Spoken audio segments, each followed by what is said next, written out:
हे नारायण भगवान, जिस माया से संपूर्ण जगत मोहित हो रहा है,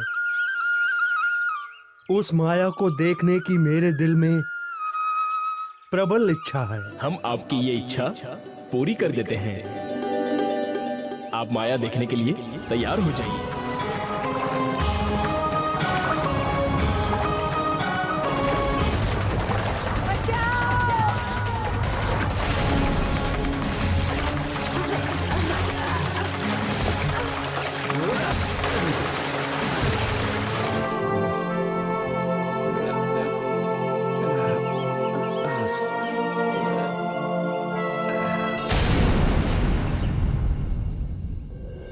तुम कौन हो और तुम्हारी ये दशा कैसे हुई? मुझे कुछ याद नहीं कि मैं कौन हूँ।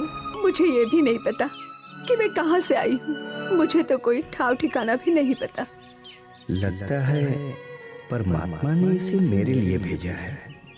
यदि ये मेरे साथ विवाह करने के लिए राजी हो जाए तो मेरा भाग्य ही खुल जाए।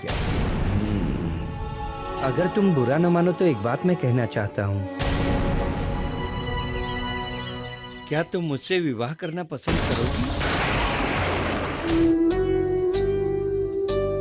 आज मैं बहुत खुश हूँ। आज तो मैं भी बहुत खुश हूँ। तुम्हारे आने से मेरे वीरान जीवन में बहार आ गई। मेरा जीवन खुशियों से भर गया। अब हम सारा जीवन साथ साथ रहेंगे। हम सारे सुख दुख में सहभागी रहेंगे और अपने सपनों की एक नई दुनिया बसाएंगे। और इस प्रकार विवाह होने के बाद कुछ दिन तक दोनों के बीच में बहुत प्रेम बना रहा।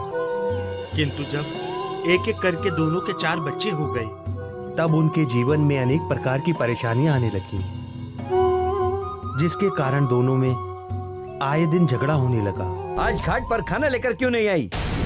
इन 4 बच्चों से फुर्सत मिले तब आओ ना घाट पर। अच्छा बहाना मिल गया है तुझे काम नहीं करने का। मुझे बहाने बनाने की क्या जरूरत है?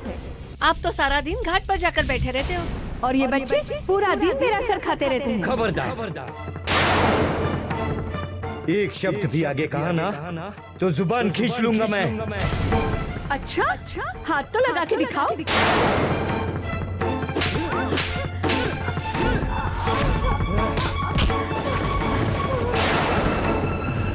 ना जाने किस मनहूस घड़ी में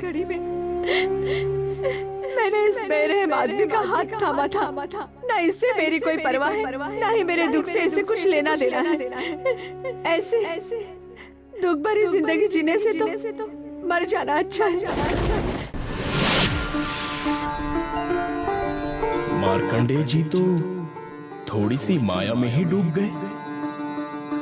अब उन्हें माया के अंदर जाकर पहचान करानी होगी, तभी उनकी माया देखने की इच्छा पूरी हो पाएगी।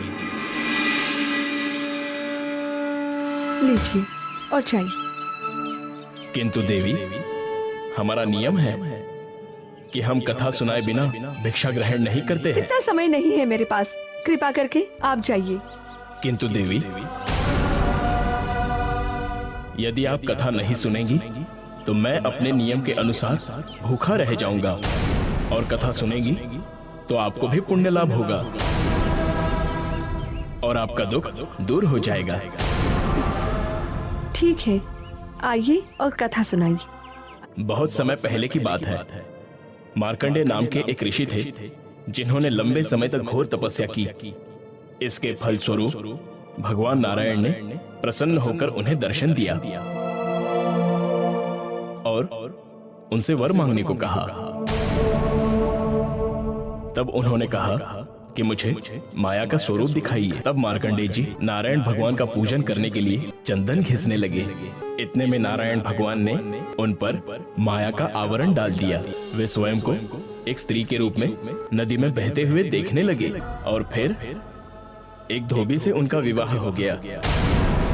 हाँ, ये तो मेरी ही कहानी सुना रहे हैं। और जब वो माया से दुखी हो गई, तब स्वयं नारायण भगवान उन्हें माया से निकालने साधु का रूप धारण करके आए।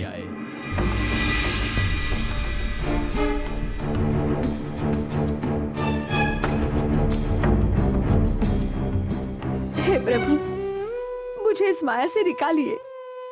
मुझे पहचान हो गई है कि मैं ही मार्कंडेय ऋषि हूँ और आप नारायण भगवान हैं।